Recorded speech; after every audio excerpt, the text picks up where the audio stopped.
But another thing that's great when you're walking into a field of plants is wearing polarized sunglasses. Oh, yeah. So whenever I've gone out to farms, previously when I was a horticulture agent, I would go out to fields, and you can tell which plants were being attacked just by the way the light reflected off of them. But it only works if the sunglasses are polarized, and you can get a cheap $7 pair off Amazon or whatever. But those ones, I'm real bad and real hard on sunglasses, so I usually buy them from the dollar store. But I don't buy the expensive kind. I'm not that fancy.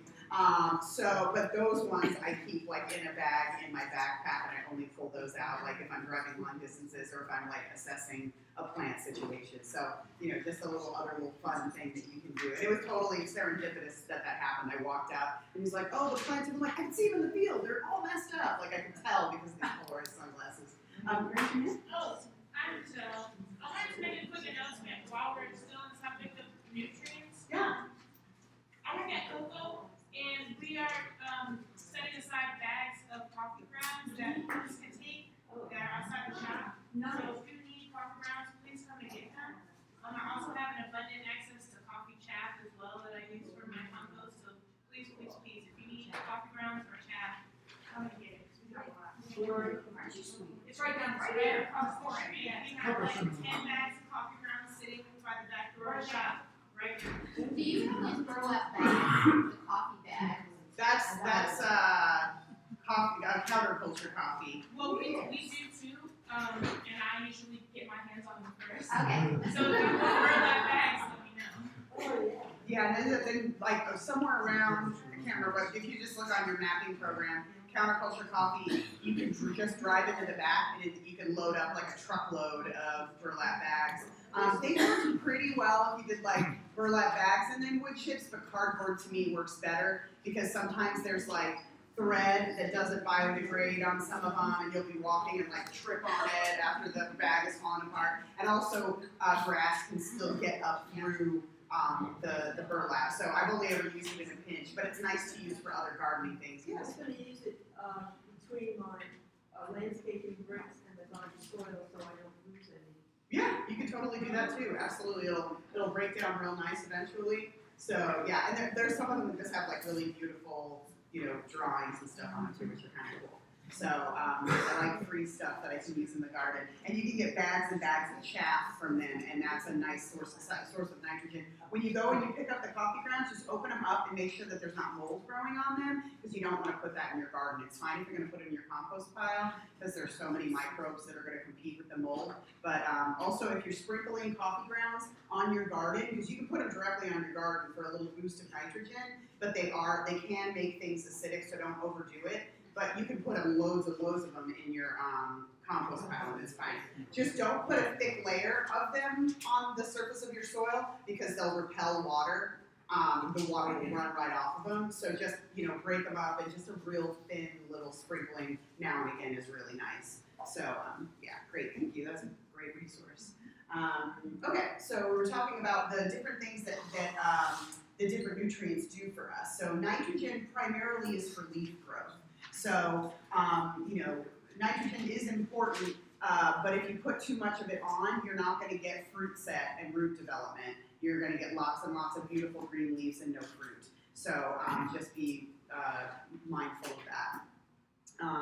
But it does boost green matter very quickly. So, for lettuce, spinach, cabbage, any of the leaves of any plant requires nitrogen. So, so just like we said, too much throws off the balance of nutrients, and you won't get any fruit set, your flowers just fall off. But it does leach readily, so you don't want to just indiscriminately, willy-nilly dump nitrogen everywhere, because we're trying to keep not the whole reason, but a big part of why soil and water conservation districts exist, at least in the current day, is to prevent nutrient leaching into our waterways, because once the nutrients get in the waterways, it's so expensive to fix the problems like algal blooms and all kinds of other things.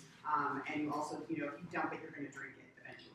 So keep that in mind. Whatever you're dumping on the ground is going to end up in your water. We live off of surface water in North Carolina, not aquifers like in the Midwest and in the West where they have lakes and seas underground. We don't have that. Everything we exist on is surface water, rivers, lakes, and streams. So that's why, just as a public service announcement, the 10th of the day, if something calls for, you want to put just enough fertilizer on things. We're Americans, so if a little bit is good, then a whole lot is a whole lot better, and that's not true. So just be wary of that. What are your thoughts on blood meal for nitrogen? Blood meal's great. Okay, Yeah. it's a nitrogen. Yeah, because it's protein, so proteins are our nitrogen groups.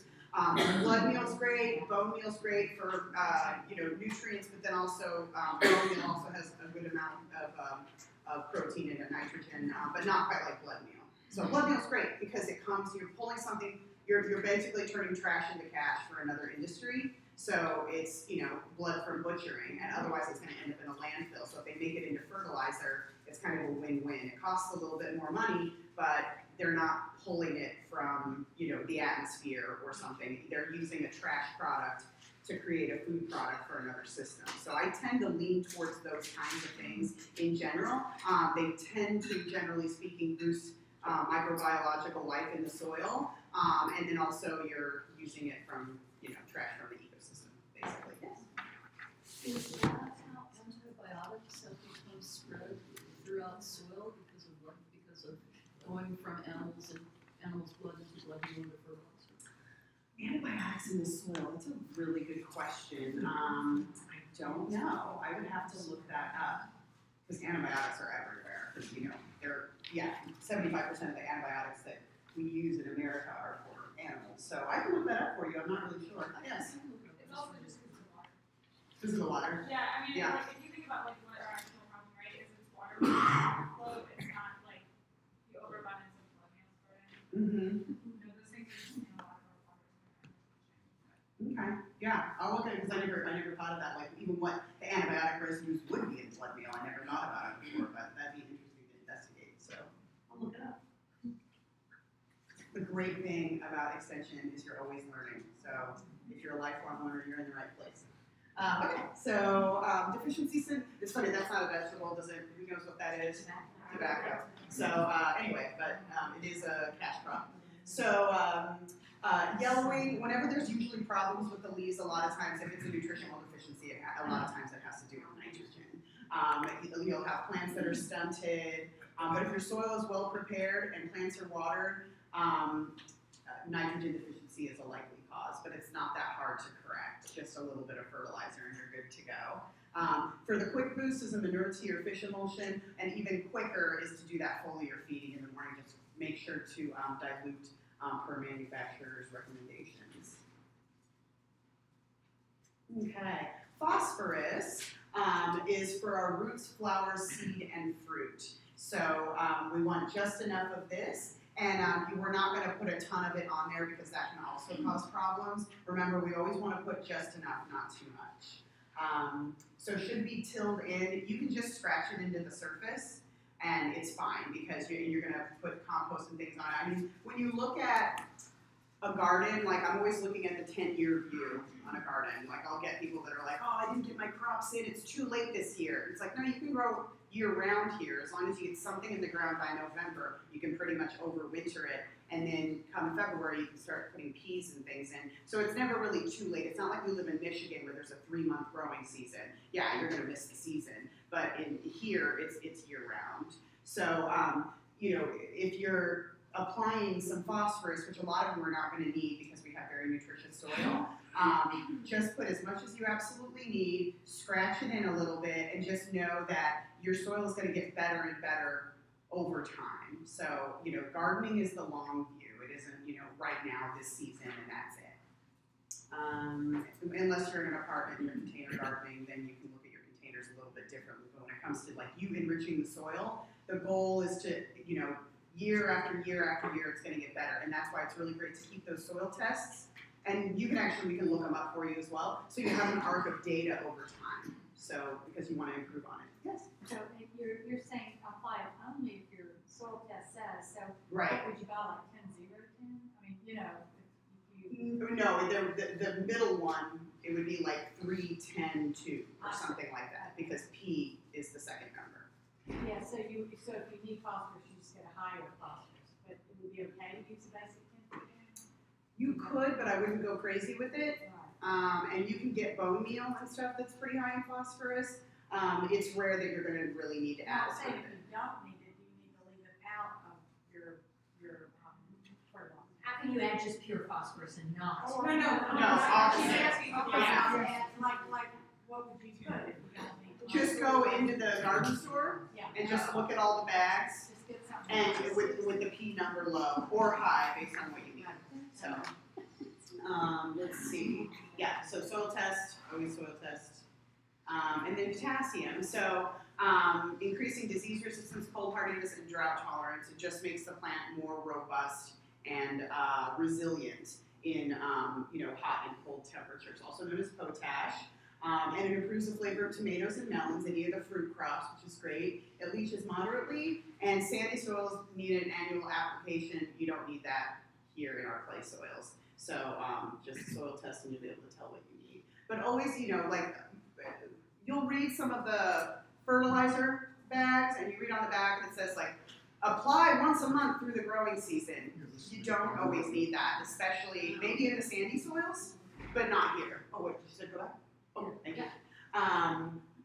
You don't need that in the clay soils. So put on a little bit. I mainly fertilize more towards, I'll fertilize a little bit in the beginning of the season, and then right before I plant tomatoes, the heavier feeders, once again kind of in the middle of the summer, and then I just leave it alone after that. I'm not constantly putting tons of fertilizer on my, because as you keep adding organic matter and growing the cover crops and things like that, you don't need to constantly hose it with fertilizer. So your soil gets better and better year after year.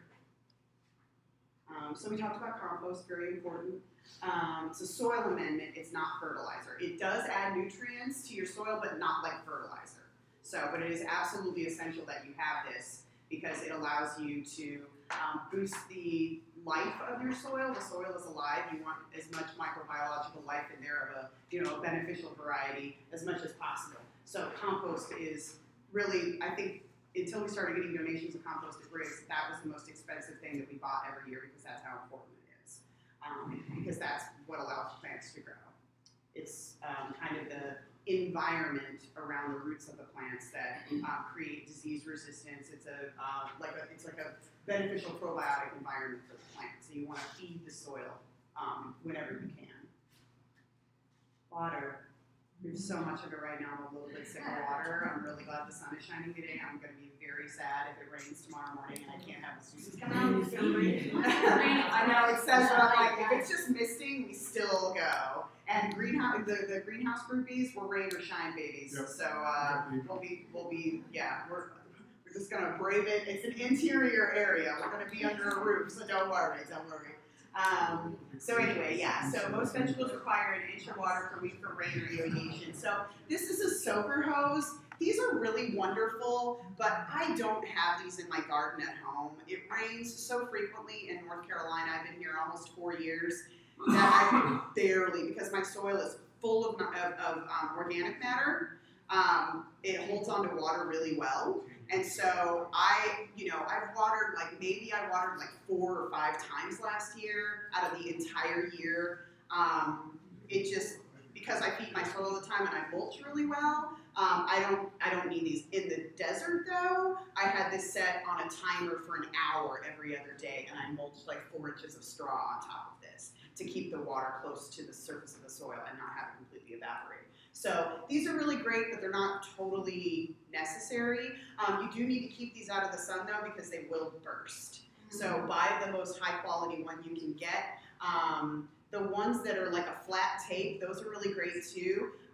They have a little stripe on them, and you put that one kind of on the surface. And don't roll anything over these, and don't leave these unattended because, go ahead and water, put it on for an hour while you're at home, but I wouldn't do that where you turn it on and then go to the grocery store for 3 hours or something. First of all, you're running your own water for 3 hours, but then also these can burst and you'll flood your backyard. Just speaking from personal experience, it happened one time in the desert.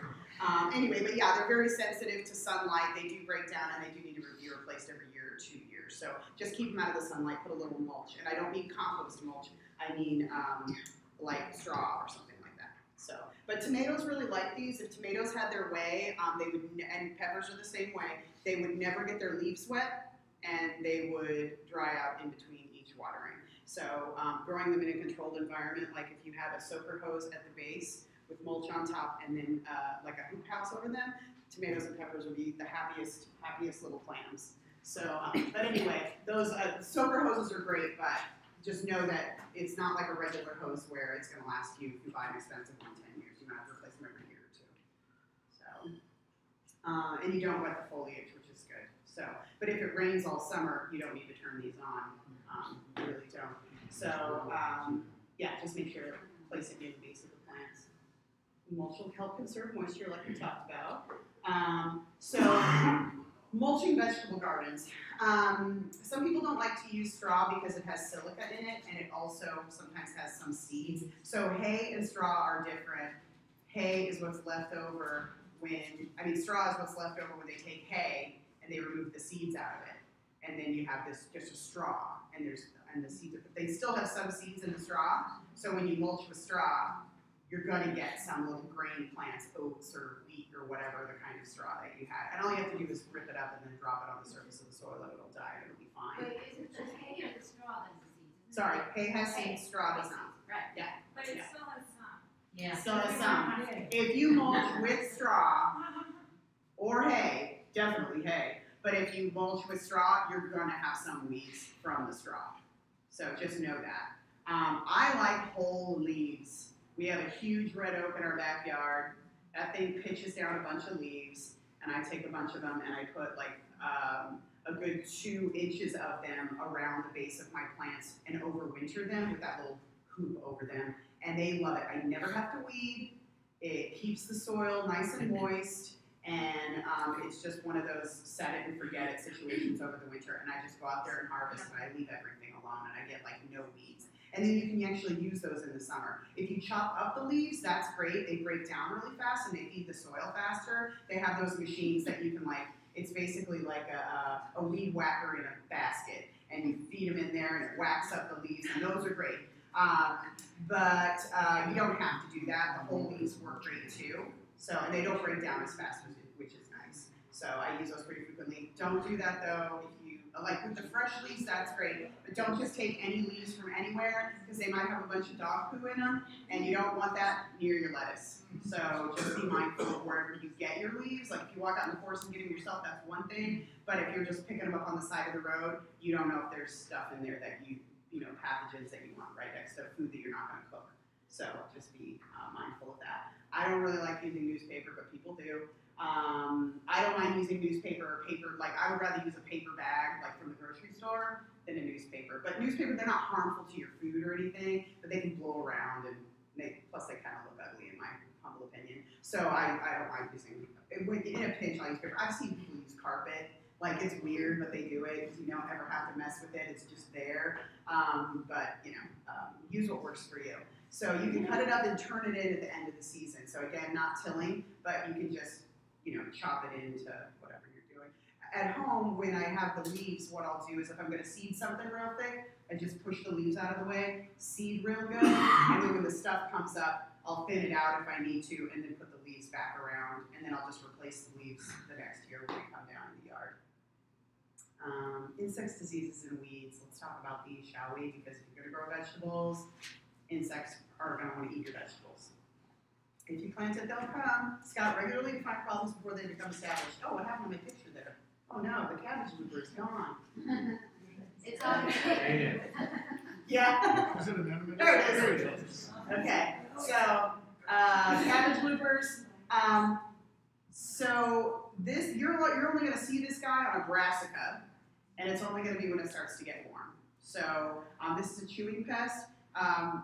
Bacillus thuringiensis BT works great for any kind of chewing pest, but definitely caterpillars because they chew the most. So you can dust them with BT, which is great. Some people freak out when they hear BT because they think of BT corn. That's a genetically modified corn where what they've done basically is taken Bacillus thuringiensis, this bacteria, and they spliced it into corn. And the reason they did that is because, like, you know, if you have GMO sweet corn or if you have organic sweet corn just by peeling it. And if there's like a little worm or there's like a chunk missing off the top of your corn, chances are it's not GMO corn. Because organic corn will always have a little guy munching away on the top of the corn, and it grosses people out. So they GMO corn, and then the little it's basically it's a corn earworm, but it's also a tomato fruit worm, which is why you don't want to grow corn with tomatoes. You have to pick which one you like better, because the pests are just out of control if you grow them together. But there won't be any large amounts of these corn earworms anywhere, because a few will try to eat and they'll die because the BT is part of the corn. So the BT is totally natural. It's a bacteria. It does not affect mammals, so we can eat it. I mean, don't eat it, but like it can be. It doesn't cause any problems. And so it's actually on the OMRI list for organic farms. So you can get it in liquid form or powder form, and just dust it all over these. You'll see these little white butterflies flying around. It starts to get warm outside, and like when kids come to the garden, I give them little the little catchers, and I'm like, "Oh, catch him! Let's see who can win." And I'll catch him and like, "Thank you," and I won't kill him in front of them, but I'll like bring him. But otherwise, it's like try to catch all the pretty butterflies. But then, yeah, so you might think they're cute, but you gotta kill them, because otherwise they're gonna eat your cabbages. But when these pests come out, it's about time to harvest all your stuff anyway. You can also prevent these by putting a road cover on them, because they won't be able to land on and munch on your cabbages. So, okay. And don't just indiscriminately start spraying things. Find out what the pest really is, or if it's a beneficial or not. And, you guys have tons of resources to look up stuff. You also have, there's all of you in this room, but there's like 100+ certified master gardeners that come in this building all the time and are just super knowledgeable. So we also have a plant disease and insect clinic. I'm sure you've heard about that, where you can send pictures and they'll identify them for free. So, or physical samples for $20. Okay, so crop rotation, we talked about that. Sanitation, so clean things up. Also, if you have a diseased plant, a plant that's just racked with bugs, don't put it in your compost pile. Bag it and get it off of your landscape, because it's just going to cause problems. They're going to overwinter wherever you're at, depending on the pest. They'll come back. So good soil preparation and feeding them at the right time. Stronger plants can fend off a lot more pests than a weak one will.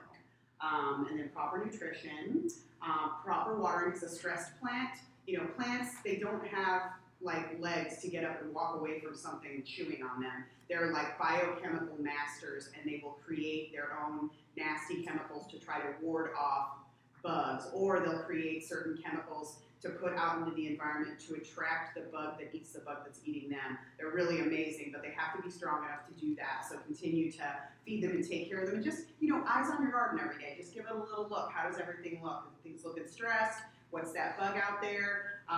You don't have to spend hours. People think that vegetable gardening is complicated, and it really is not.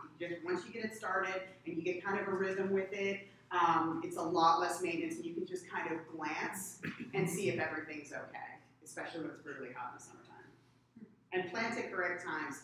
Don't trust the big box stores. When you walk in there and you see a tomato in November, it does not mean that it's going to do well in November in your garden. Or when you see broccoli available for purchase in June, I don't know why it's there. It's like not fair. They'll sell you a tomato in late February, and you can't plant it till really the best is the beginning of May here. So just be wary of that. Check out your little Central Carolina planting calendar, and you don't have, you can even bring this with you, or Google it when you're at the store, so that you can pick out the healthiest plant.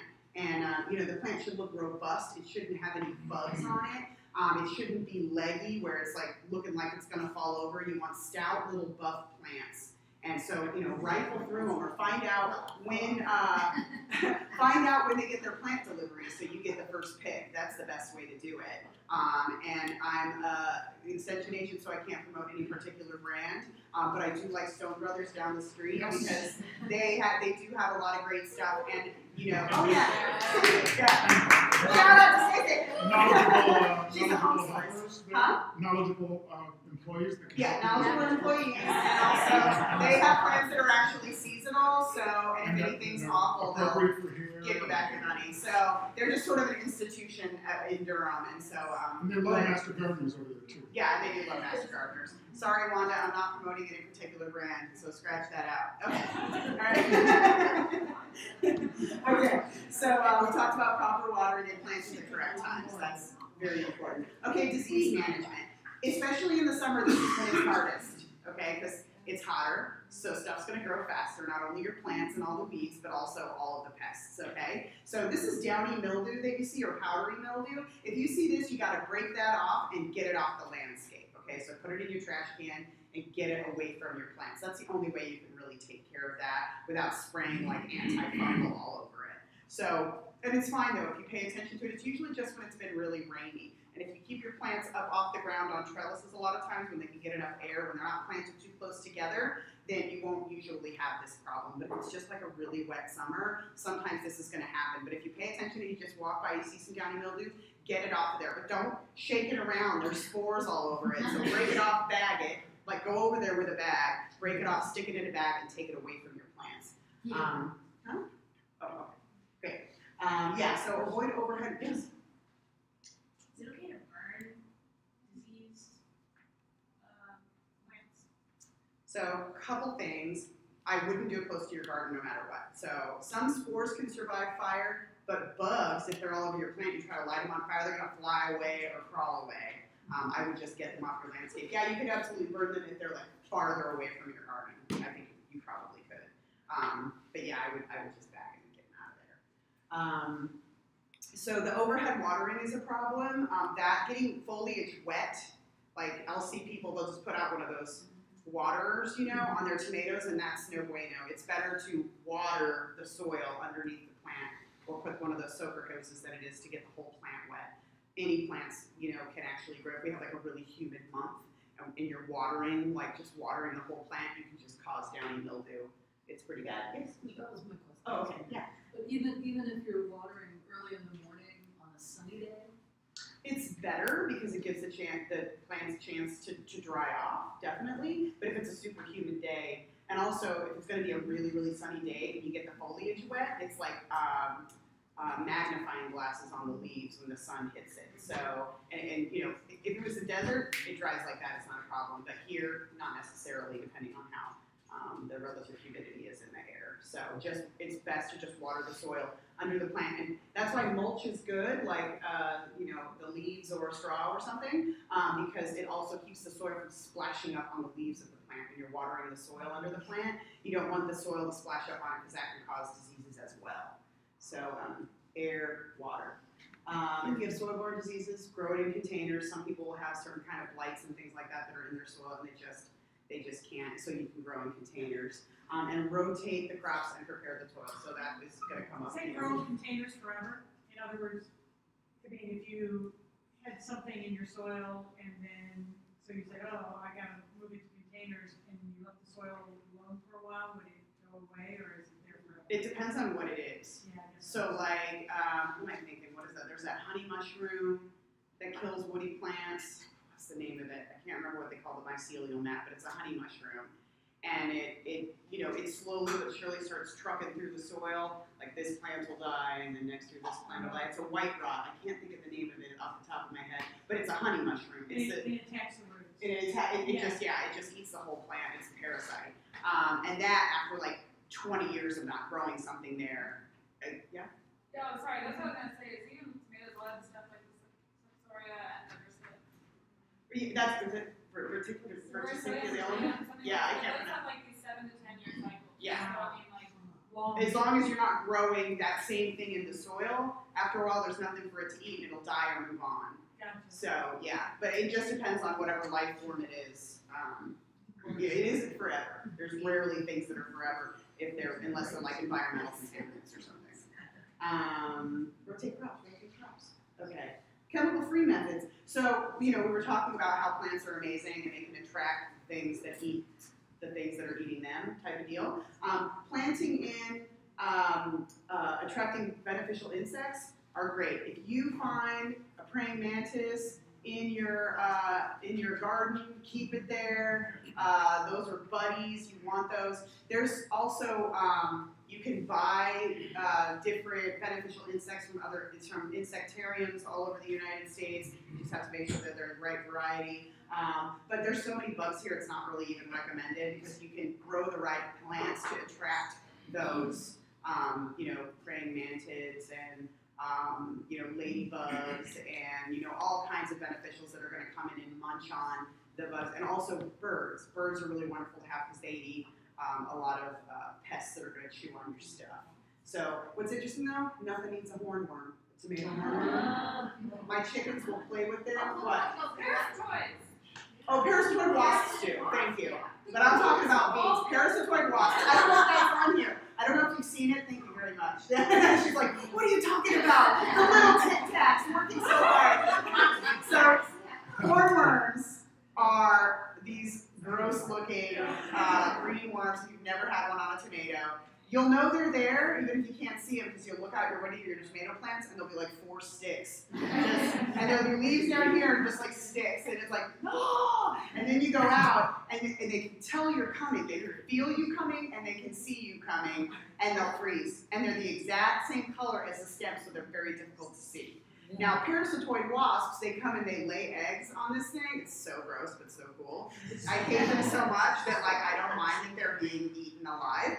But they lay their eggs on them, and then these little, they look like tiny white Tic Tacs. We've seen pictures. Yeah, I've seen pictures of them hanging off of it, and they suck the life out of it. If you see one of those on there, leave it there. Leave it there, because that parasitoid wasp, it's going to regenerate like more and more generations are going to be able to grow there. They're in your environment. But if it's like a regular one, I just take it and I throw it in the chicken pen and they play with it like a toy. But because they eat the Solanaceae family, they eat the tomatoes and the peppers primarily, they taste real bitter. So the birds won't eat them. But yeah, so yes. Last year, I had some mullet. Yeah. I parked for a bunch of mullet from some ganglands. I don't know if that's legal. It went to flower last summer, and each plant was just covered with assassin bugs. It was just like tomatoes love mullet. Yeah. Which is great. Assassin bugs? Yeah. What's the plan? A wildflower. Oh, he said mullet. Oh, sorry. Yeah. Yeah, so there's a lot of things that you can plant that are going to attract beneficial insects and birds to come and eat the nasty things that you don't want eating your stuff. So, one last little note about the when you want to try to find those tomato hornworms, if you kneel down and look up at the plant, they're usually kind of curled backwards, hanging. Children can always find them. Always find them. I don't know why. They have an eye for it. Any kid I've ever seen, I'm like, look for the hornworm. And I'll show them a picture, and they find it. I don't know why. From 5 years on, little kids always find them. So I try to drag them into the garden whenever I get a chance to. So also, another thing, you'll see their frass or their poos look like little kind of squarish black chunks. And if you see 4 or 5 of them on a leaf, look up, and they're usually hanging out right there. It's just they're like masters of camouflage. So, and tomatoes, you work so hard on them that all of a sudden you look and like half the plant is taken out overnight. Like they'll just eat it. It's irritating. Okay. So, yeah, floating row covers are great to protect things, but you have to remove for pollination. And crop rotation, sanitation, soil prep just like regular. But always make sure to find out what the insect is. You don't want to go out there and just start hosing bees down because it might be a beneficial that you want to keep there. So only treat when you need to. Floating row cover, this is awesome. It looks like it's on a tomato or a potato. I can't tell. But usually you'll see these in the winter time. You can put them directly on crops in the summer and it's fine. But in the winter, you really want these up off the plant, like close to the plant, but not on the plant. So we were talking about, during the break when we were playing with seeds, we were talking about sort of the methods that you can use with you don't have to spend a lot on those. They're like $2.50 a piece at the big box stores in the plumbing section, the PVC, it's like real pliable PVC. And you can just take them, bend them, and shove them in the ground, or you can get fancy like my husband and get some of the thicker PVC pipe and cut it into sections and drive that down into the ground so they can have something for them to anchor into that doesn't have mud up in there. I mean, I think we put like 20 or 25 of those in my garden. The whole thing costs less than $100, and I just leave them out there year round. So I can throw a row cover on if I want. I can do a cold frame with plastic if I want. You know, and they're just there. They're like 4 feet apart, and they're just something that are kind of always there. So you don't have to take them out if you don't want to. Yeah, have to take that off, take them off for pollination. Weeds. So stay on top of the weeds. That's why mulches are really important. During the summertime, it's like brutal. So being out there weeding. I have tiki torches in my garden, and I go out there at night or like very, very first thing in the morning. Because it's not just the heat, but also you're going to be eaten alive by bugs. So that's why I like the tiki torches at night thing. It's kind of nice. So they do steal nutrients, and also, you definitely want to get them before they put off seed, because if they put off seed, you're going to have, you're just going to have them coming back again and again and again. So mulch, cultivation, hand weeding. You can use herbicides if you want to, the vinegar-based herbicides, or you can use, like, some people use like 2,4-D. I don't, but some people do. Like, pesticides are useful. Whatever kind of your mindset is for. Some people are all organic, some people are not. It's really totally up to you, however you want to do it. But I just would rather just pull weeds. Even though it's a lot of work, I'd rather just pull them. So cool season crops. Let's pull these real fast. Let's see if we have it. So you guys are here till 12 or 12:30? 12:30? All right, okay. Cool season crops. Fast maturing for spring and fall. These are the ones that I overwinter pretty much.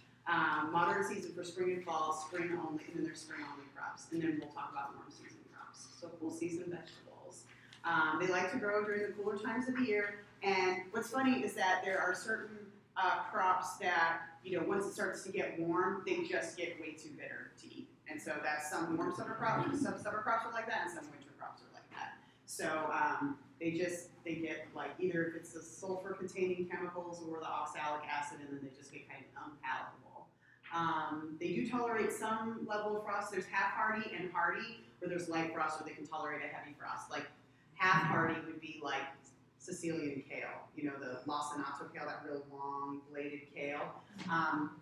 That one, like, it's half hardy to frost. It'll frost, but then the leaves on the outside, they start to lose their chlorophyll, and they look pretty rough. I always cover them up. Whereas, like, the Siberian kale doesn't even care. Like, it can be frozen solid, and then it'll thaw out and be fine. It will not lose any of its chlorophyll. It'll be 100% good to go. So, but if you have the row cover on there, you're going to have like 2 to 4 degrees of protection, and also the dew is not landing on them and freezing.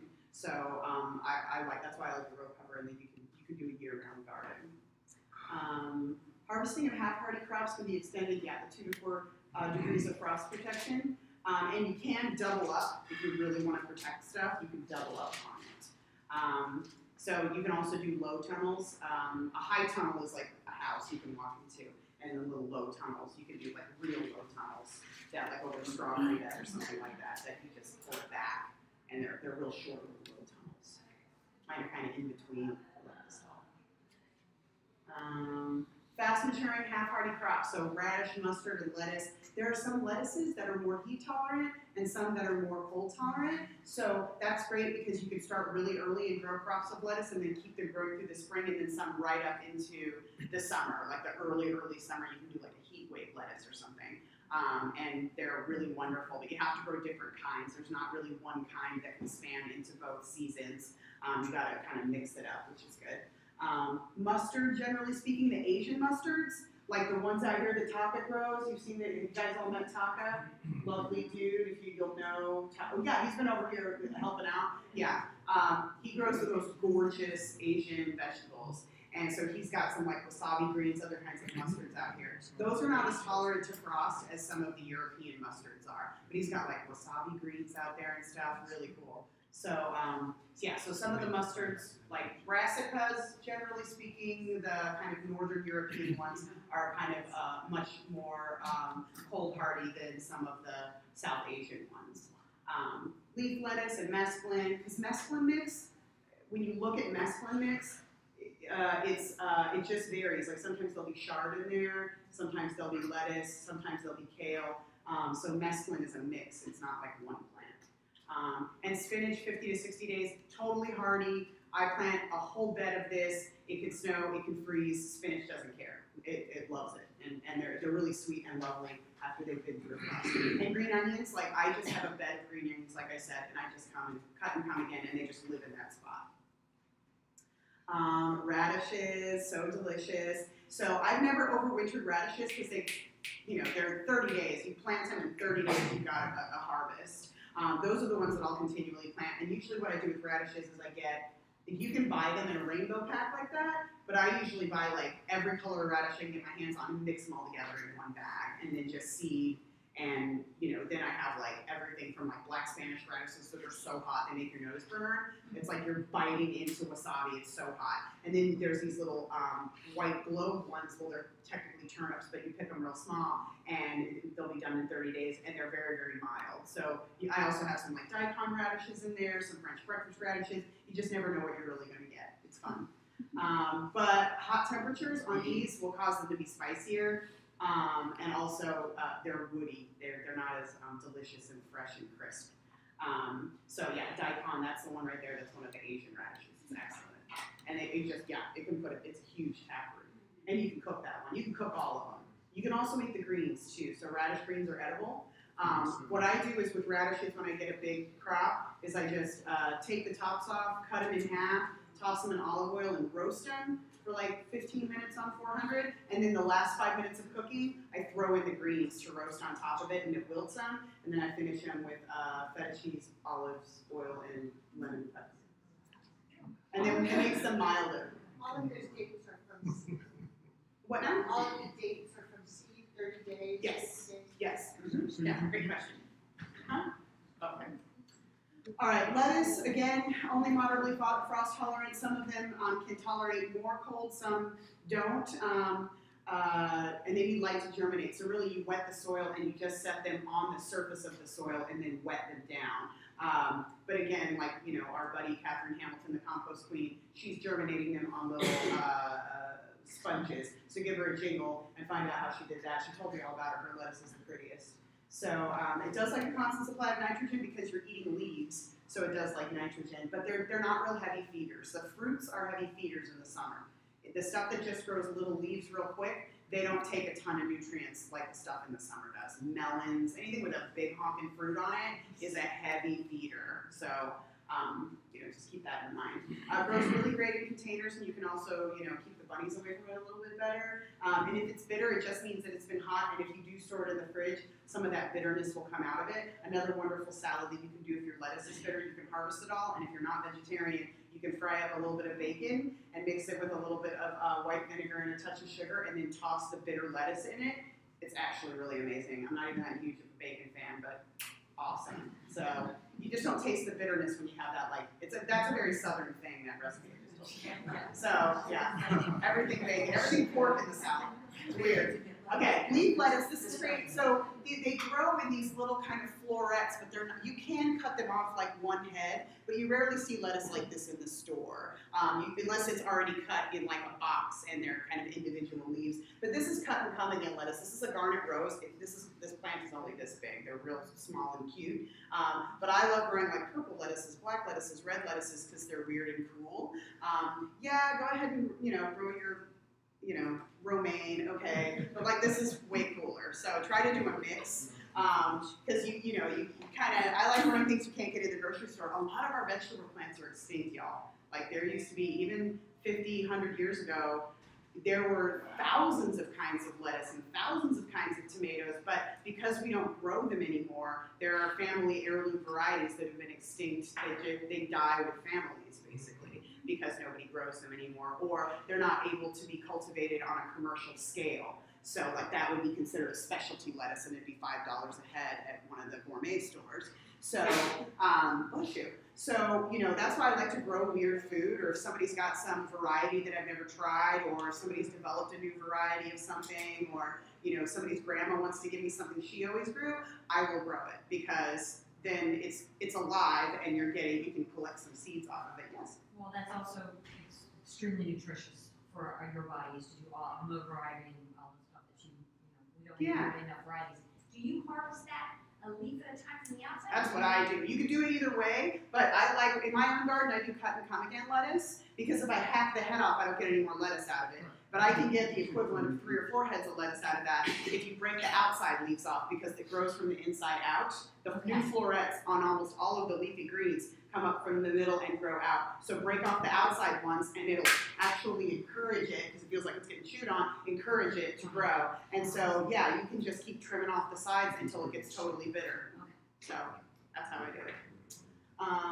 So yeah, so really easy. You can get seed mixes, and you can sow again and again and again too if you want to. If you want to plant them real close and have like mesclun greens, if they're real close together, the plants won't get. You won't get a chard plant like this if it's by a bunch of other chard plants. It will only grow that big. So you can come and pluck off individual small leaves and come back. Head lettuce is beautiful. I tend to go for like, I mean that's a romaine. Whatever. If I grow a romaine, at least I get some weird romaine that has like a silver hook head or something like that.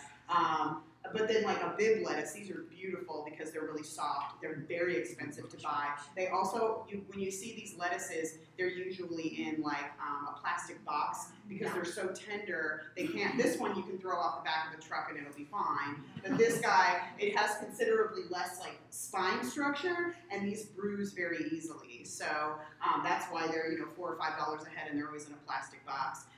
We usually pay $50 a head on sale. I like to grow these kinds of lettuces that don't ship well. Butter lettuces. Yeah, butter lettuces. Big lettuces is another name for it, yeah. And iceberg, it doesn't, we just don't have that. And plus it's iceberg. I mean, it's all right on the top of a taco or whatever, but it's not that nutritional, and it's like, it just, to me, there's so many more. I don't like to grow anything you can get in the grocery store, unless it's for the food bank, because that's what they recognize. I'll grow plain whatever carrots, but in my garden, I rarely even have an orange carrot. They're usually like red and purple and black. And yes? There's a certain group there's a family of lettuces or leaves that are vitamin C, like sorrel and arugula, right? Or these now. You're probably thinking of like rue and sorrel. So arugula has vitamin C too, but that's a mustard. So so that's a little bit different. But sorrel it grows very easily here. It's a perennial. It just keeps coming back year after year, and it's very sour. So you can make it. The French will make it into a soup, like a cream of sorrel soup or something like that. But I wouldn't just like munch down on a bowl full of sorrel because it's so sour that it's like. So a little bit of it is good. Yeah. Well, you're special, Holly. Yeah, and there, not that I'm promoting any particular brand, but this is Master Gardener's one. I gotta tell them. Okay, Big Bloomers down in not Pittsburgh, Sanford. They have a really excellent selection of herbs. It's the best selection that I've seen. So you can go in there and get like 4 or 5 different kinds of sorrel and rue, not just one kind. So they've got 15 different kinds of rosemary, and I seriously nerd out on there. Yeah, the flowers are great. They're known for their flowers, but they have like amazing fruit trees. Like you can find southern apples there. But they're vegetables to me. Like I'll drive the hour to get there if I'm doing a big purchase for Briggs, because I can get a 4-pack for $1.49, and they've got like a huge variety of like 15 different kinds of collards rather than one kind of deal. So if you wanted, sorrel grows great from seed too though, so you could just grow it from seed. But if you wanted to see it and taste it first to see if you're gonna like it, I would go and check it out. And plus you're only out of $1.49, so it's not bad. So okay. Big bloomers. Big bloomer, yeah, it's fun. It's worth the trip for sure. I've heard, and this was true, it was really cute, if you go down there, don't fill your entire car with gardeners because you will not have room for plants on the way back. You might need to take 2 cars or a truck. So arugula, once you plant this, it's a mustard, let it go to seed, and it'll always come back in that patch year after year. It's not technically a perennial, it's an annual.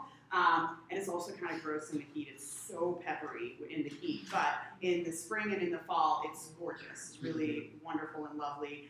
It's called rocket or roquette or arugula. And yeah, it's very nutritious, spicy, lovely. Highly recommend it. And mesclun mixes. So like right there, that's a blade of mizuna. That's a red mustard. That looks like a young collard. So like mizuna or like mesclun mixes could be chard. It could be a whole lot of different things. And they're gonna grow, like that's gonna be more of a cool season mix for sure.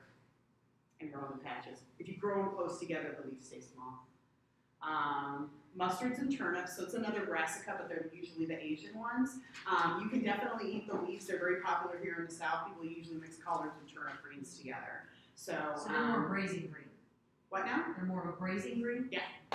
Yep, definitely. They're so mustardy and peppery, they mellow when you cook them. So, but the more mustardy and peppery they get, is it more when it like gets warmer. So they're almost can barely eat them.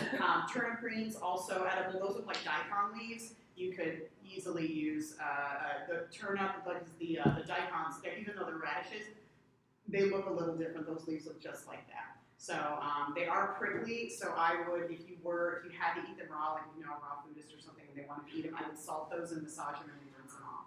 So because they are prickly, like chewing on it, the mouth feels big thing, and but cooking those, they're totally digestible. Spinach, one of my favorites. This is another one, you just throw them out there, and once they sprout, you just mulch them and pick all winter long. It's wonderful. The primary sort of molecule of concern with spinach is oxalic